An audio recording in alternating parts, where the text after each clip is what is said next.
નગરપાલિકામાં ચૂંટણીનો ધમધમાટ ચાલી રહ્યો છે।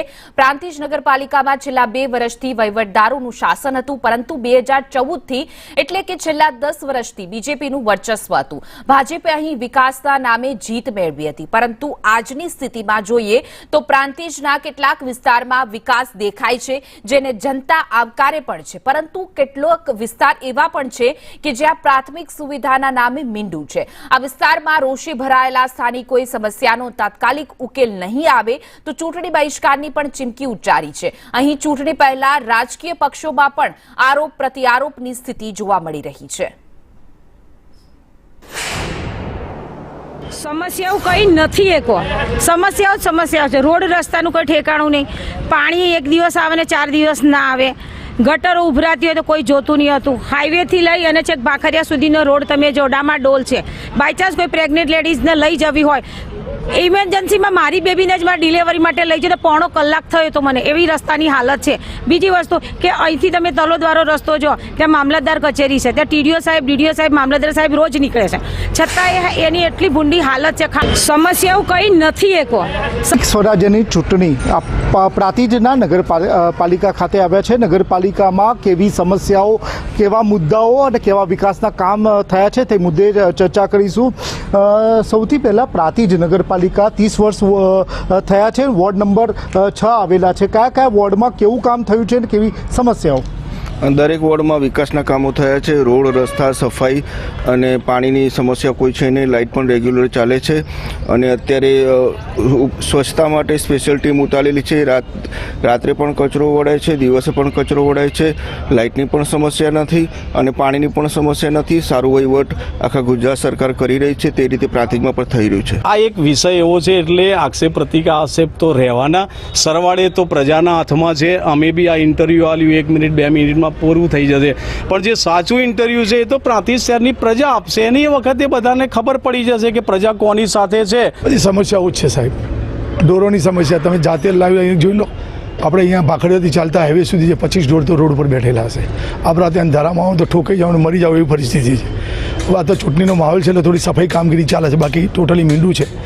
વહીવટ ખર્ચે કરપ્શન સિવાય કોઈ નવો કોઈ છે નહીં। પાણીથી મોડર્ન રોડ રસ્તા વોર્ડ નંબર 6 ની અંદર તમે જુઓ તો ગલેથી પાગોળથી મોડી અને તમે અત્યારે તો ચાલો તો એટલો બધો કચરો પડે, ગંદકી એટલી બધી છે ને તો તમે એ રસ્તે ચાલી પણ શકો નહીં। એટલે આ બધું અત્યારે જે વાતો છે એ બધી વાતો જ છે, બાકી કશું છે નહીં। કેટલા શૌચાલયો બન્યા, જેમાં 70% શૌચાલયો બંધ છે। યાર તમે વિચાર કરો કે આખા ઇન્ડિયાની પબ્લિકની અંદર 20% પબ્લિક તો ભૂખે મરી જાય, ખાસિયત નહીં તો જવાના ક્યાંથી છે? વિકાસ ખાલી શૌચાલયથી ના કહેવાય, વિકાસ માટે રોડ, રસ્તા, અરે ભાઈ મારી વાત, વિકાસ અરે ભાઈ લેડીઝ માટે એ પ્રાથમિકતા છે, પ્રાથમિકતા આપવી પડે। જેન્ટ્સ માટે પેશાબ ખાનું હોય એમ નહીં, પ્રાથમિક મારી વાતમાં શૌચાલય લેડીઝ માટે પાર્ટીએ પ્રાથમિકતા ઘણી પૂરી પાડેલી છે, જે ભારત દેશના અંદર દેખાય છે। ભારત દેશને તો ઠીક છે કે ગુજરાત રાજ્યમાં બી દેખાય છે અને સાબરકાંઠા જિલ્લામાં બી દેખાય છે ને અહીંયા પ્રાંતિજમાં બી દેખાશે અને આવનાર દિવસના અંદર બધા વિકાસની દૂધનું દૂધ ને પાણીનું પાણી થઈ જશે। આવનાર દિવસોમાં હવે જ્યારે ચૂંટણીનો ઢંઢેરો પીટાયો છે, તારીખો જાહેર થઈ છે, પણ સર્વાનુમતે પબ્લિક નિર્ણય કરશે કે જીત કોની થશે। હિતેશ રાવલ, સંદેશ ન્યૂઝ, સાબરકાંઠા। સ્થાનિક સ્વરાજ્યની ચૂંટણી પ્રાંતિજ નગરપાલિકા વોર્ડ નંબર 4માં આવ્યા છીએ। સ્થાનિક લોકોનું, મતદાતાઓનું શું કહેવું છે તેની સાથે ચર્ચા કરીશું।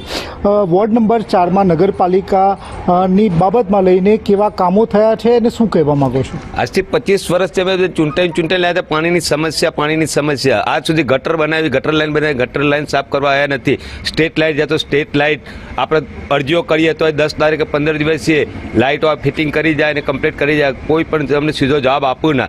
આ વખતની ચૂંટણી અંદર અમારો ટોટલી સંપૂર્ણ રીતે બહિષ્કાર છે કે પાણીની સુવિધા અમને નહીં મળે તો ચૂંટણીનો અમે બહિષ્કાર કરવાના છે। કશું દિલાસો આપીને કોઈ જ કામ અમારું થયું નહીં અને વિકાસ કર્યો છે, પણ અમારે ત્યાં તો રોડ બી બન્યો નહીં। બધા મેલે રોડ બનાવે છે, પણ અમારા હોય લાલ દરવાજામાં રોડ નહીં બન્યો, એટલે અમે કોઈનું વોટે નહીં આપીએ, કશું નહીં। જો સુધી અમને પાણીની સમસ્યા, બધું સફાઈ કામ અહીંયા બધું ચોક્કસ બંધ કરી આપશે ત્યારે જ અમે બધું એ કરીશું, બાકી કોઈ નહીં વોટ, આમ આદમીને પણ વોટ નહીં આપીએ। ત્યાં 1.5 કલાક પાણી આવે છે, પણ એ પણ ગંદુ, ડોળું અને પીવા લાયક તો બિલકુલ નહીં। ઢોરે અમારે પાણી નથી પીતા। ઢોરે પાણી નહીં પીતા એવું પાણી આવે છે. પાણી નહીં, 25 વર્ષથી પાણીની તકલીફ છે, આપણે લાઇટની તકલીફ છે, સફાઈની તકલીફ છે. ગટરો બની ત્યાર સુધી હજી ગટરનું ઢોકણું નથી ખોલ્યું.